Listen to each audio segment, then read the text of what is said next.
आइए हम लोग जो अभी तक चर्चा कर रहे थे वह मेंडल्स लॉज ऑफ इनहेरिटेंस के बारे में चर्चा की जा रही थी। मेंडल के जो आनुवंशिकता के नियम मैंने तुम्हें बताए थे उनमें law of dominance, law of segregation and law of independent assortment मैंने तुम लोगों को बताया था। इसमें हमने एक लॉ, जो लॉ ऑफ डोमिनेंस है या जिसको हम प्रभाविता का नियम कहते हैं, इस प्रभाविता के नियम पर हमने उदाहरण सहित चर्चा कर ली थी। ये प्रभाविता के नियम पर आज जो है हम जो बाकी दो नियम मेंडल के द्वारा दिए गए थे इन पर चर्चा करेंगे। सबसे पहले हम जो सेकंड लॉ है ये है लॉ ऑफ सेग्रीगेशन।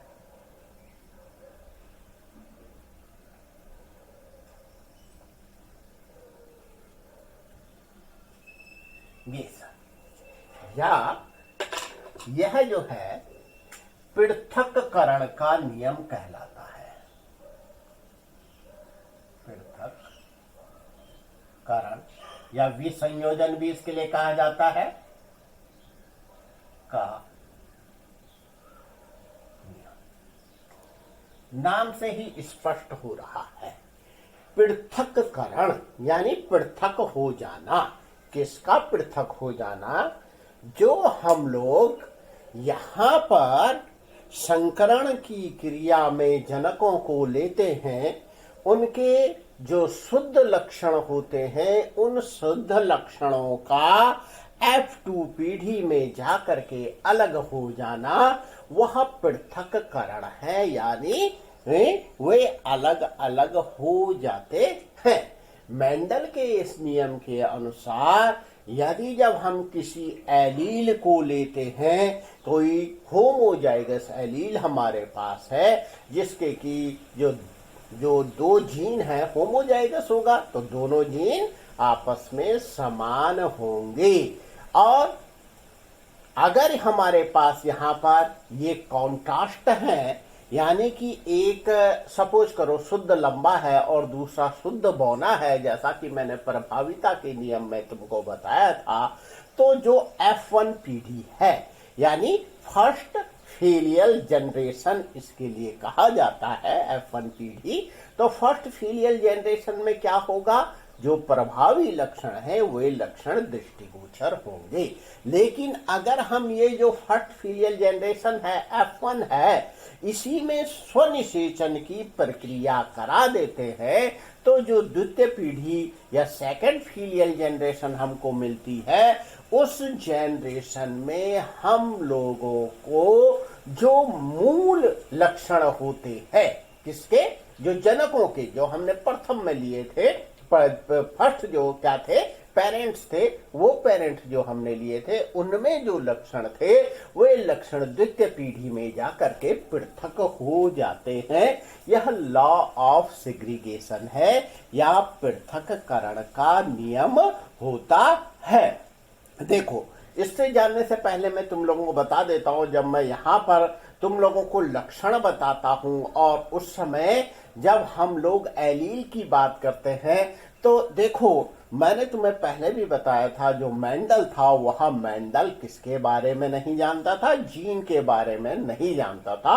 उसने जो शब्द इस्तेमाल किया था वह फैक्टर इस्तेमाल किया था।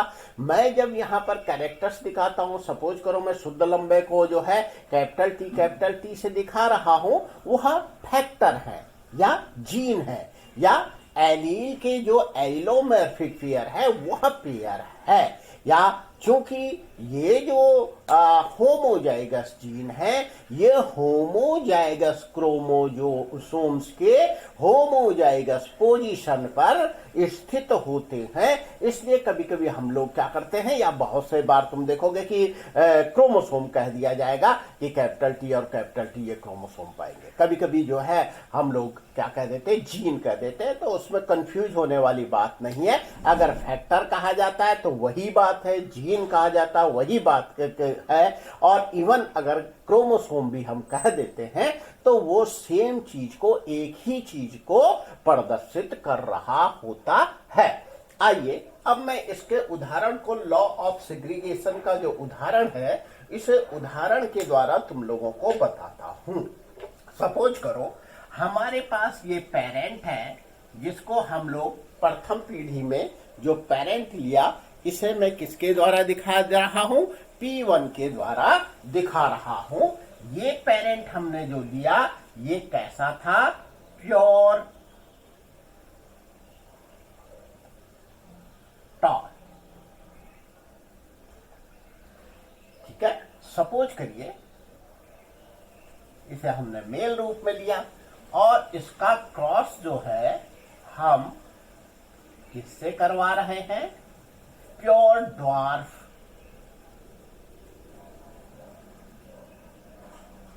जो है प्लांट से करवा रहे हैं। यह प्योर ड्वार्फ सपोज करो ये जो है लिया गया, फीमेल में लिया गया। अब तुम लोगों को पता है कि जो अगर हमारे पास प्योर टॉल है तो इसमें जो एलील होगा, उसके जो जीन होंगे वो होमोजाइगस होंगे। और चूंकि यह कैसा है, डोमिनेंट, मैं यहां पे लिख देता हूं, ये कैसा है, डोमिनेंट। और ये कैरेक्टर कैसा है, रेसिसिव, मैंने जो है शॉर्ट में लिख दिया है। अब देखो कि यहां पर हमारे पास जो प्योर टॉल है, इसमें जो जीन होंगे, इसको लक्षण को दिखाने वाले, वो क्या है, capital T and capital T. जबकि जो प्योर डॉर्फ होगा, इसमें हम इसको प्रदर्शित करेंगे होमोजाइगस जीन पेयर के द्वारा, जो है small T and small T. अब देखिए इसमें जो गैमीट बनेंगे, जो गैमीट फॉर्मेशन होगी, ये गैमीट कैसे बनेंगे, ये बनेंगे कैपिटल टी, और यहां जो बनेगा वह बनेगा स्मॉल टी। ठीक, अब यहां पर क्या हो रहा है, क्रॉस हो रहा है। अब जो हमारे पास फर्स्ट सीरियल जनरेशन है, जिसको हम क्या कहते हैं, F1, इसे क्या कहा जा रहा है, F1।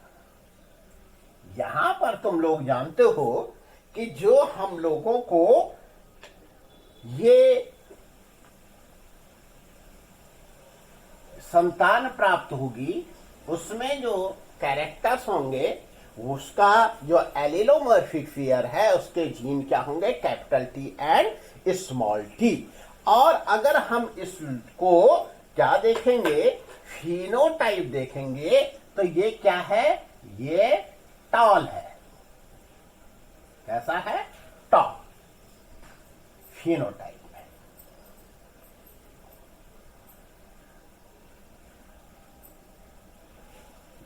फिनोटाइप में क्या है, ये टॉल है। अगर हम लोग ये जो F1 जनरेशन है, जो यहाँ पर हम लोगों को यहाँ क्या हुआ है, एक्चुअली क्या है ये, अगर जीनोटाइप में हम देखते हैं तो ये हाइब्रिड टॉल है। इसके मध्य, इस F1 पीढ़ी में इसको हम क्या करते हैं, यहाँ पर स्वनिषेचन करा दिया जाता है। यानी जो हमारे पास सेकंड पेरेंट होता है, जिसको हम P2 के द्वारा दिखा रहे हैं, इस P2 को हमने क्या लिया, F1, और ये क्रॉस कराया गया किसके द्वारा, F1 के द्वारा। यानी प्रथम पीढ़ी में स्वनिषेचन कराया जा रहा है। तो स्वनिषेचन करने पर क्या होगा, जो P2 होंगे, अब देखो इस वाले भाग को, इस वाले भाग में क्या होगा, हमारे पास क्या है, थोड़ा सा मैं इसे ठीक कर देता हूं, ये क्योंकि मैंने इस तरह से दिखाया था कि अब यहां पर क्या होगा कि यहां पर हम जब स्वनिषेचन कराएंगे कैपिटल टी, थोड़ा सा क्योंकि मेरा रेड मार्कर खड़ा हुआ है इसलिए मैं पहले ही दिखा रहा हूं, ये इसमें क्या होंगे, एलिड होंगे। अब यहां पर क्या हो रहा है, क्रॉस हो रहा है। इस क्रॉस को मैं एक जो परनेट बोर्ड होता है या स्क्वायर है उसमें दिखा रहा हूं, क्योंकि यहां पर क्या होगा, तुम लोग जानते हो जो गैमेट बनेंगे वो गैमेट कैसे हो सकते हैं, जो गैमेट होंगे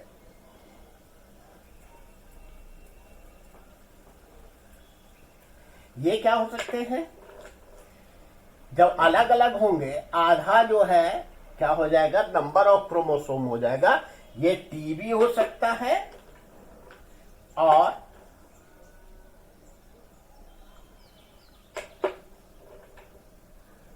क्या हो सकता है, ये है इस प्रकार से अलग अलग हो जाएंगे। यानी जो गैमेट बनेंगे उन गैमेट में चांसेस जो है वह क्या होगा, 50% जो चांसेस है किसके जाने के होंगे, जो हमारे पास प्योर टॉल वाला जीन है वह जा सकता है, या फिर जो है प्योर डॉर्फ वाला, यानी इस प्रकार से ये अलग अलग हो जाएंगे। अब मैं इसको जो है स्क्वायर के द्वारा दिखा रहा हूं। हमारे पास सपोज करो, और इधर हम दिखाते हैं फीमेल गैमेट को, ये गैमेट है। अब हमने इसको इस तरह से दिखा रहे हैं,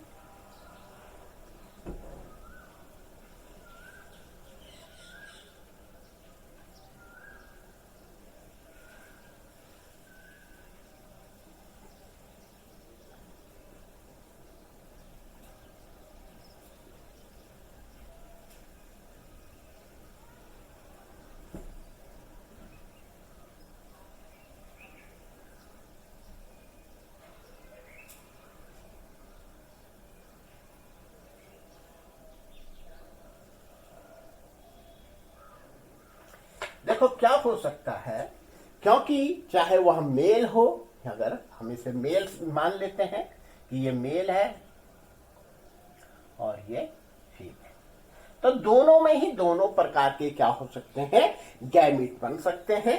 सपोज करो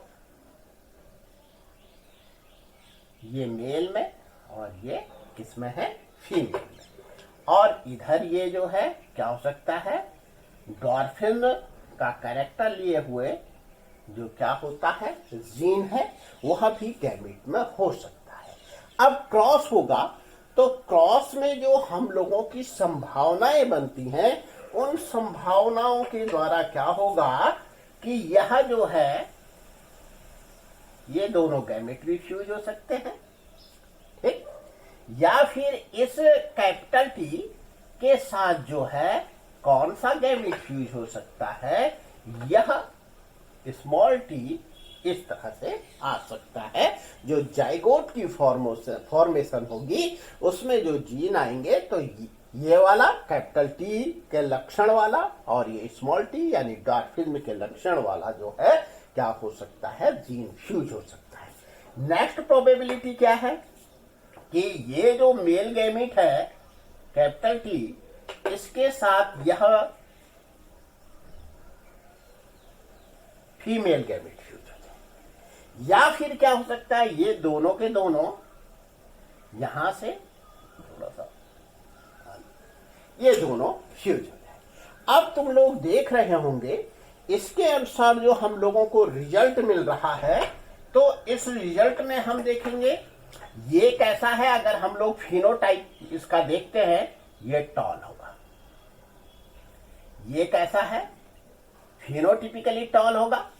एक्चुअली जीनोटिपिकली तो क्या है, ये यहां हाइब्रिड है, और ये भी कैसा होगा, फिनोटिपिकली टॉल होगा। और अगर हम इसे देखते हैं तो ये कैसा होगा, डॉर्फ। तो इस प्रकार से हम लोगों को जो रेशो मिल रहा है, ये रेशो जो फिनोटाइप रेशो है, फिनोटाइप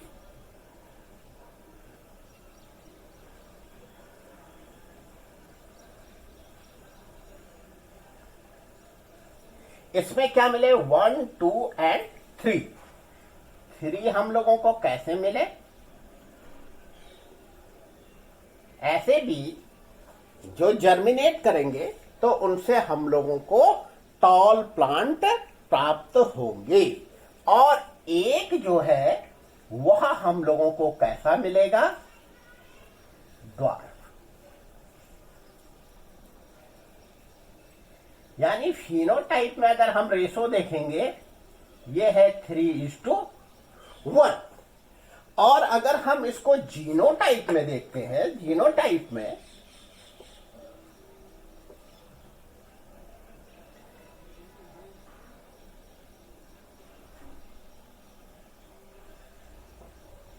जीनोटाइप देखेंगे तो इसमें तुम लोग पाओगे 1 इज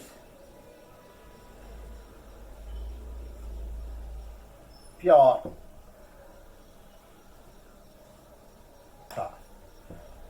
2 are hybrid,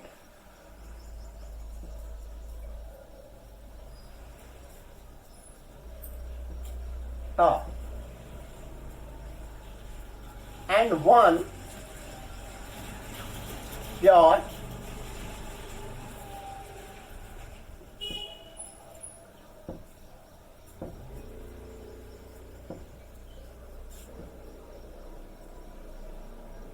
डॉट। यह इस प्रकार से हम लोगों को जो है ये क्या प्राप्त हुआ है, जो फर्स्ट फीलियल क्या थी, जनरेशन थी, उसमें जब हमने सेल्फ पोलिनेशन कराया तो आफ्टर सेल्फ पोलिनेशन जो रिजल्ट हमको मिले, सेकेंड जो फीलियल क्या थी, जनरेशन थी, उसमें हम लोगों को फिनोटाइप जो रेशो मिलेगा 3 टॉल एंड 1 इज टॉर। और जो जीनोटाइप में मिलेगा वह 1:2:1। यहां पर मैं लिख देता हूं, ये होगा 1, सॉरी थोड़ा सा लिखने में इधर परेशानी है, 1:2:1। यह रेशो हम लोगों को प्राप्त होगा। तो अब तुम देखो, जो हमारे पास फर्स्ट पेरेंट था P1 जहां दिखाया है, यहां पर ही प्योर क्या थे, कैरेक्टर्स थे। और ये कैरेक्टर्स जब हमारी जो सेकेंड पीढ़ी आई, द्वितीय जो हमारी पीढ़ी आई, तो उस द्वितीय पीढ़ी में तुम देखोगे हालांकि इनका जो क्या थे, पेरेंट थे, वो कैसे थे, हाइब्रिड थे। ठीक है, यानी कि इनमें प्योर जो कैरेक्टर्स थे वो नहीं थे।